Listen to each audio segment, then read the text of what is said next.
Welcome to Down to Earth Astrology and Primal Girl Wellness. This is Miss Jenny, and I am your astrologer.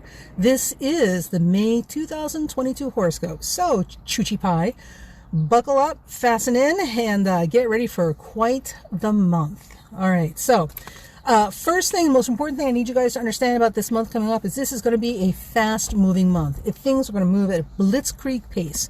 So if there's anything that you need more time to do, review, re-examine, go over, make just ever so right, darling, honey bunch, choochie pie, you better do it now. The first week of the month is going to be the only break that you're going to have in terms of being given a little bit of extra time to get stuff done. Once we hit that second week mark, everything's going to start moving at breakneck speed. You will not get a second chance to do things right, and it's going to be complicated because we've got a whole lot of other fun stuff happening around that time. It's carrying us through the rest of the month.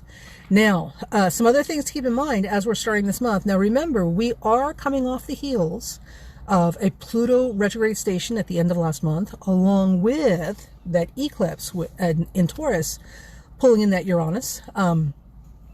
So that in and of itself is, what is the word that I'm looking for? Supercharging. Yes, that's it. Supercharging the Mercury retrograde station that we are facing the beginning of the second week. So after this first week, Mercury will be officially retrograde, and this eclipse and that Pluto retrograde station are definitely adding more fuel to that fire to, make things more colorful, because you need your life to be more colorful.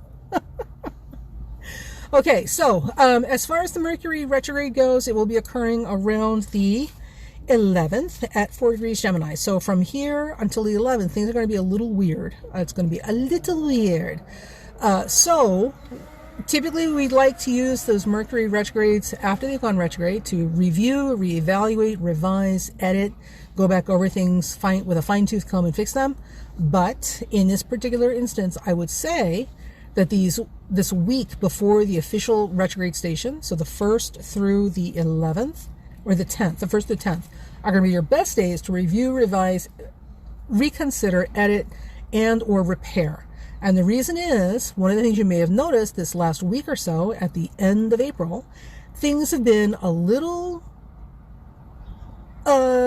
confusing. So mistakes have been made that don't make any sense. Like literally things were happening and you're looking at people going, were you asleep when you did this? How in the hell did you do this? So a lot of things that were clearly mystifying as to how anybody could have made that mistake or get confused about that thing were certainly happening in the last week of April. We'll continue with that weird, confusing, missing obvious mistakes sort of thing into the first week of May, but that's going to make it very easy for you to identify where the weak spots are and where you're going to have some problems. So take this as your blessing in disguise, that this is an opportunity to go in and have literally handed to you the things that you want to fortify and straighten out before Mercury is officially retrograde. You heard it here first.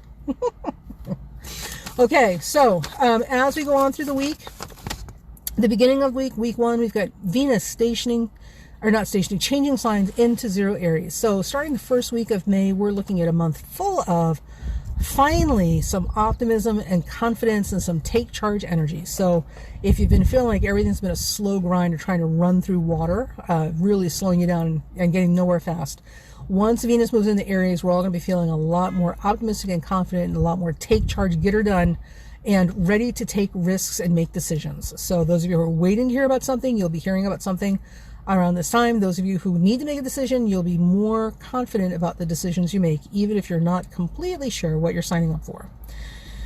As this goes on, also too, with that, love will be in the air. Spring is here. The sap will be running in the trees and blood will be running in the veins, and everybody's going to be feeling a lot more energetic and enthused and positively happy and confident, optimistic about their personal lives as well. So expect flirtation levels to go through the stratosphere through the month of May. Enjoy it for everything that it offers, because more than anything else, being reminded that you too are worthy of love and appreciation never ever goes out of style or ages out. Okay, So we're moving into the second week. Now here's the big hot week of the month. So the second week of May, I want you to circle your calendars. It's going to be a big sensitive week. You want to be careful what's going on. From May 8th through May 16th, we've got a lot of major planetary activity up to and including that eclipse at 25 Scorpio. Now we're going to talk about that eclipse specifically at the end of this video, but for right now, know that this whole week leading up to the eclipse is going to be one hella week, because while we're in that shadow or that rabbit hole, that tunnel that we're sliding into with the eclipse this entire week from the 8th to the 16th, Mercury at the same time is stationing retrograde. So we've got a whole lot of that going on together. Also, Jupiter will enter Aries, which is giving us a lot more zing, zow, and kerpow for our punch on the 11th. Right about the time Mercury stations retrograde, Jupiter will change into Aries. Now, here's the catch. Jupiter likes being in Aries because Jupiter is a fire planet. Aries is a fire sign. Jupiter loves being in Aries because it can express itself wholly and fully and loudly and proudly. The challenge here is that Aries is the sign of the foot soldier. Aries is the sign of combat and adrenaline and testosterone and young men and rams and people being rammy.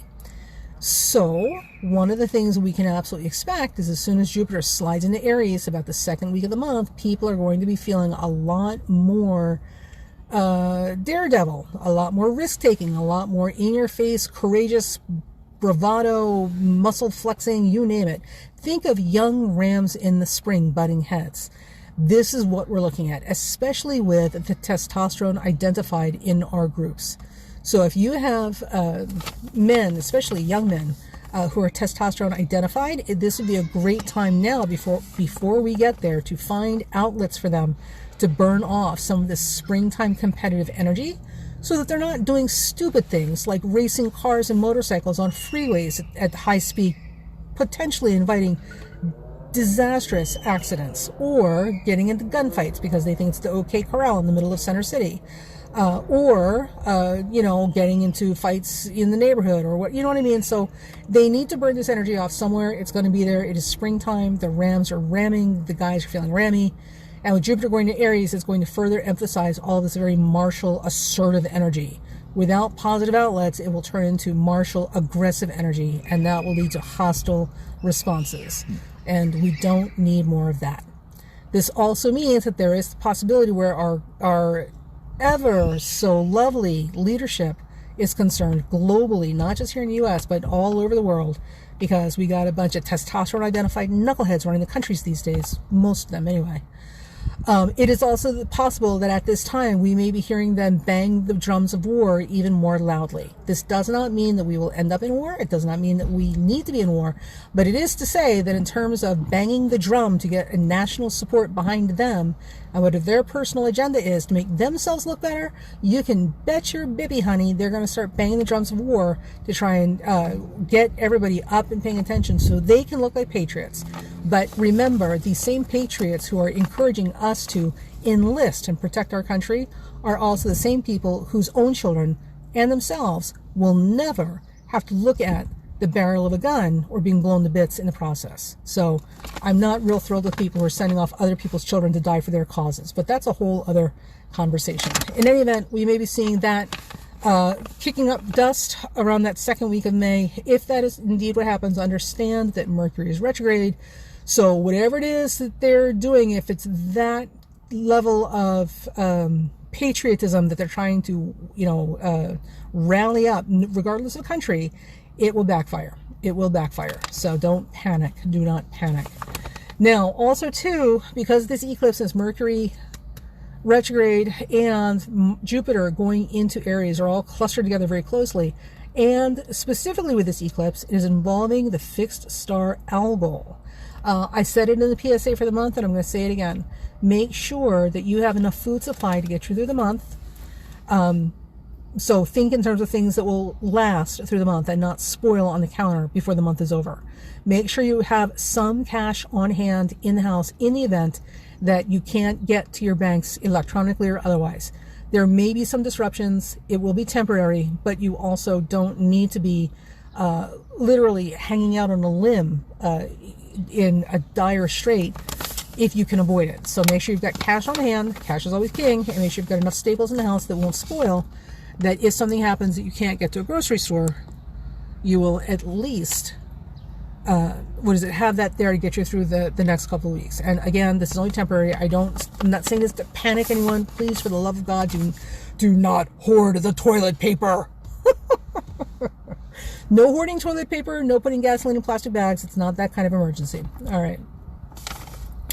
The third week of May, we're coming out of that eclipse, but we're still feeling it. So really, from the 8th to the 21st, it's kind of a big wibbly-wobbly period that's unstable at best. There's some big, major wheels turning in the cosmos as these things go, and major trajectories are being altered ever so slightly, and the divine hand of fate is doing its magic and making a whole lot of things happen that people were not necessarily prepared for, and that's all coming to the eclipse influence.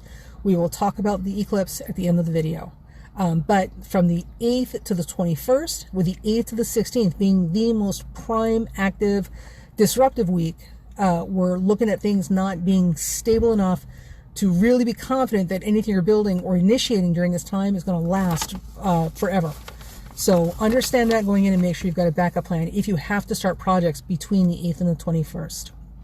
By the time we get to the 22nd, now we do have a quarter moon at 1 Pisces. We've got a lovely quarter moon at 1 Pisces. And coming off the heels of these 2 weeks, what this may mean is that any confusion or doubt or concerns that were kicked up in the pandemonium that was those 2 weeks may finally settle down enough that we can make a clear, thoughtful, rational decision at this time. Now, the problem is, because this month is just full of stuff, right? The problem is, at the time of this quarter moon, Mercury will have backed up into the sign of Taurus. Mercury will hit the 29th degree of Taurus at the same time, which means that we may be forced to make decisions we are not happy about that may bring more than a few tears along the way. So it's the damned if you do, damned if you don't, catch-22 sort of decision. What is it? The Sophie's Choice, the one which she had to choose between her 2 children. So for some people somewhere, we may be dealing with a lot of that type of like damned if you do, damned if you don't choices, and you don't have to make either one of them. That energy will continue on for at least a couple of days past this quarter moon. So with that said, understand that this was unavoidable, and it's something that you're going to have to do no matter what. I'm sure you already know that. And at the same time, Mars, while this is happening, is also reaching its 29th degree, or its last degree of the sign. And when you make these decisions, make sure that you understand that the decisions you make about the things that you have to cut loose, literally cutting your losses at this point, are permanent ones. So whatever you're jettisoning, it's going to be gone forever, permanently. It's never coming back. So try not to kid yourself that you can halfway negotiate through this and kind of retrieve something, and you're temporarily setting aside. These are things that need to be gone for good in order for you to move forward, or you're going to sink with it.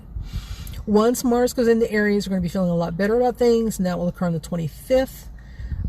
So we will come through those few days from the 22nd to the 26th.